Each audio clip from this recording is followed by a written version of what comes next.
que va a un objetivo, destruye el objetivo que fue el local o la oficina o lo que vaya a ser, pero salieron afectados otras personas alrededor.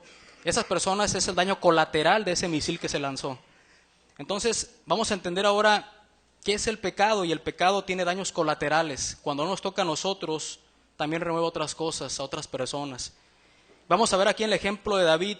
Ustedes saben que el rey David lo conocemos a través de la Biblia, y de hecho la Biblia, y aquí este pasaje escabroso del rey David, donde sabemos las consecuencias que tuvo y sabemos en lo que estuvo metido y cómo es que pecó delante de Dios, no únicamente con un pecado sencillo se pudiera decir, aunque sabemos que todos los pecados son iguales para Dios, pero el rey David aquí había cometido adulterio, y el rey David aparte había cometido asesinato.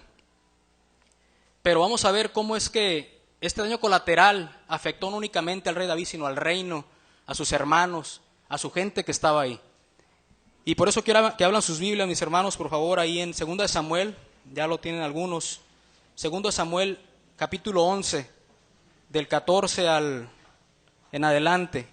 Vamos a ver primero que el pecado es un daño colateral que afecta a nuestros hermanos. No sé si te has puesto a pensar tú cuando usas la frase y dices, yo y Dios, si yo peco, yo voy a pecar delante de Dios nada más. Si yo estoy bien, yo voy a trabajar por Dios. Y pensamos que está bien.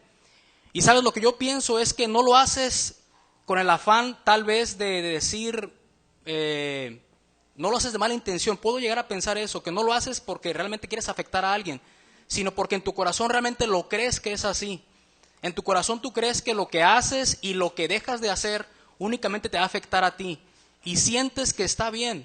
Vamos a ver aquí unas actitudes de David donde él pensaba que estaba bien, y lo que él estaba haciendo y la manera de reaccionar, él decía, y por ahí veo unas frases donde él dice, y lo vamos a ver más adelantito cuando Natán lo enfrenta, qué es lo que hace el rey David.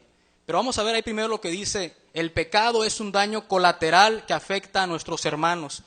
Dice primeramente el capítulo 11, 14 y 15, dice, entonces a la mañana siguiente, David, yo tengo otra versión, perdón, pero es lo mismo, 14 y 15, 11, 14 y 15.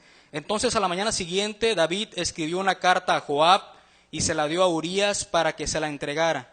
La carta le daba las siguientes instrucciones a Joab: pon a Urías en las líneas del frente donde la batalla sea más violenta, luego retrocedan para que lo maten.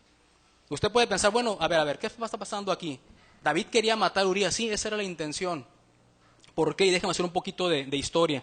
Ahí en el capítulo 11, cuando empieza el capítulo 11, dice ahí el versículo 1, en la primavera, cuando los reyes suelen salir a la guerra, David envió a Joab y al ejército israelita para pelear contra los amonitas. Destruyeron al ejército amonita y sitiaron la ciudad de Rabá. Sin embargo, David se quedó en Jerusalén, dice ahí. En aquel tiempo, cuando los reyes salían a la guerra, dice ahí que David decidió quedarse. David era un hombre de guerra.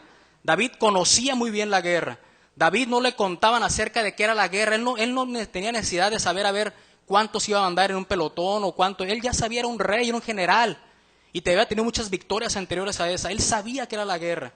Y sabía también lo que infundía él cuando estaba en la guerra.